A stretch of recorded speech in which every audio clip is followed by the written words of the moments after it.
When you say there should be navigation at the bottom of each page, what is that? Yeah, generally there's, there should be, generally navigation is repeated at the bottom in just sort of a footer.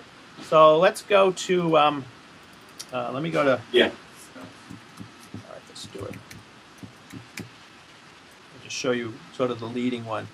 Make sure she's still doing it right.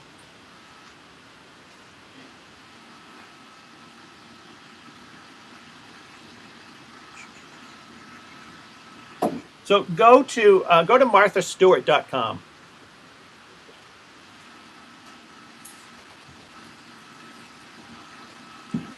And you don't have to be this extensive, but you can see somebody who really knows what they're doing.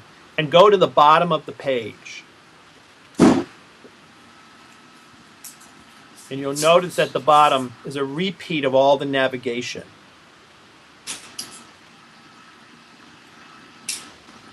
What about searchable parts of your page? Like where she says browse this site? You're saying it's good to have like a search box too on your page or blog? Yeah, you can do that. Sure, you can do that.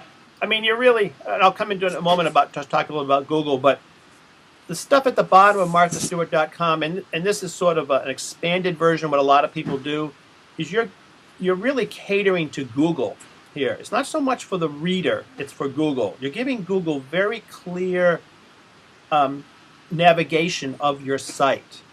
So a lot of what you're doing online is you're really catering to Google and giving Google the clear paths that move people around about you. So the same thing happens in like YouTube. YouTube gets 2 billion searches a day. It's a property. It's one of the Google properties, and it's very hard to get sort of found on Google, but it's very easy to be found on YouTube if you basically fill in all the boxes. Good, clear title, a good, clear description with a live web link, and good keywords, because that's how the videos get found. Is they get found by words, by Google searching for things. So Google search results show up on the Google page. YouTube search results show up on the Google page. So when you load up a video or you put any of these properties out there, a picture, a video, you want to put a lot of words around them because you're really catering to searchers. People just don't find the videos. They have to search for the videos, and they have to search for your organization, and they need text to do that. And that text you have to put in. So you can do this very easily if you go to YouTube and search on your topics. Look at the videos that show up at the top of your topic and look at the words they're using. You can get a good idea of what's going on. But the successful ones, because they put a lot of words, they put a lot of words in there. So one of the things you want to make sure you have is, how many of you have a Gmail account? Okay, great. You want to make sure you have a Gmail account. A Gmail account gives you access to all the Google properties. So it's a key feature to have. So once you have a Gmail account, you have a YouTube account, a Picasa account, you can access Google Alerts, you can do Google Analytics, all the Google stuff, which most of it is free. Because you have that Gmail, you have access to all that stuff. So it's a key part of the toolbox that you should have to set up all these other things that you need. Well, that's a key. Is this making sense? Is it sort of being? It can be a little overpowering to think you have to sort of do all this stuff. You can slowly move into it, and you can also, which is why I say just sort of keep yourself to the main platform so you're not completely overwhelmed. The other thing that you can do is you can repurpose your material. So just like we talked, Ellen, at the beginning, she has a book. You can use that material in many different places. You've already done it once. Repeat it in chunks and different ways and do different things with it. You don't have to keep coming up with unique stuff all the time. So if you do a video, you can maybe take parts of the video out and do a second video to promote that video. You can use that video on your blog on your Facebook page. You just pick up the link out of YouTube. So you load it on YouTube once, take the link up at the top, and just copy it into your Facebook page. Now you've sent it out to those people. Into your Google Plus, you sent it out to those people. On your blog, you sent it to those people. So you really just did the action once, and you just repeat it over and over again. So that's a key thing to sort of think about as you take the material you have, move it out through these different platforms in different ways, and then code it and make sure you put lots of descriptive copy, good clean web links, and try to bring people back to your home, your thing, or you, or whatever it is you're trying to do. Bruce, can you explain the benefit of doing that, of getting that stuff out on multiple platforms? I mean, what's the end result of, I put up a picture or a video up on YouTube, and then I mention it in my blog, and I put it up on, on Twitter as well, and then I put it on Facebook. What's the result of that? The result of that is that people learn and find their information in many, many different ways. And you want to be in those places where people are. There's a lot of people, I mean, it's hard to sort of find somebody who doesn't use Facebook now. There's 750 million of them. But there are people who don't use Facebook, but they might search online. And they might be just in Google searching. There's people who are just sort of primarily in Twitter. There's people who are just primarily on a blog. People learn and find information in a lot of different places. And so part of what you're trying to do is, one, be in lots of places so that you might just get stumbled across.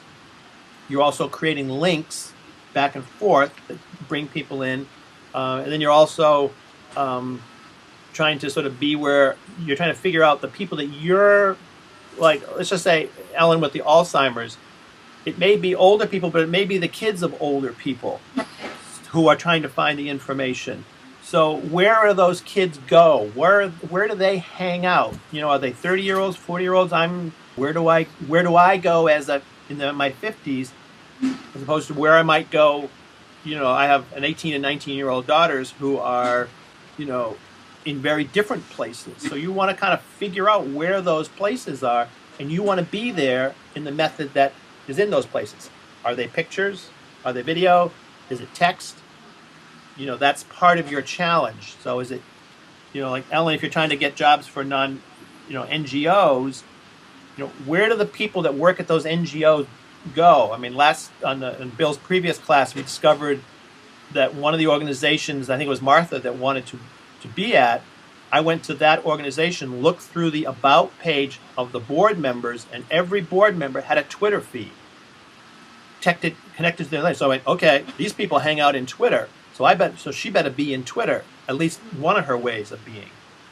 So that's part of your challenge is, and Dan, with veterans, who are the people who are looking for this information? Where are they? What means do they look at it? Are they just text readers? Are they video readers? Whatever. And you need to figure out how to do it. A lot of people... Bruce, let me just interrupt 1 second. I just read an article in the paper that was about veterans trying to find the information they need.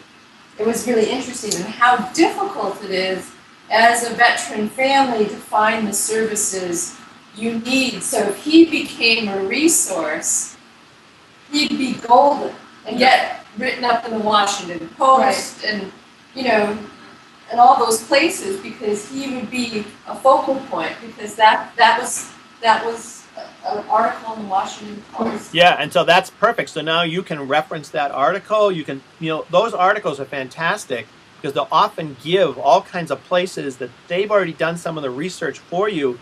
In there, I'm sure they listed some places to go. Well, those places that they went can now become a resource list on your website. You go, I didn't know about, the Bethesda Medical Center for. I do a lot of work with the VA here in Boston, so I'm with one of the research divisions. So, these guys are out there doing stuff all the time. That article may have been a great place to find. You can start to build a resource page on your website is a fantastic resource, and you can just slowly add to it. You might have just one. Tomorrow you'll have two. You'll read that article. You'll add 4 more. It can just put live links, contribute to the conversation, help people get to their destination, and you become seen as the authority on this figure, a person who's helping. You don't have to always be selling something. You may be just moving people along the path, but people will start to recognize that you're the guy who can help move me along the path to help with my uncle, my father, my brother, who, whatever. So you don't want to get overwhelmed by this, because you can just sit there and go, oh, how am I going to deal with this?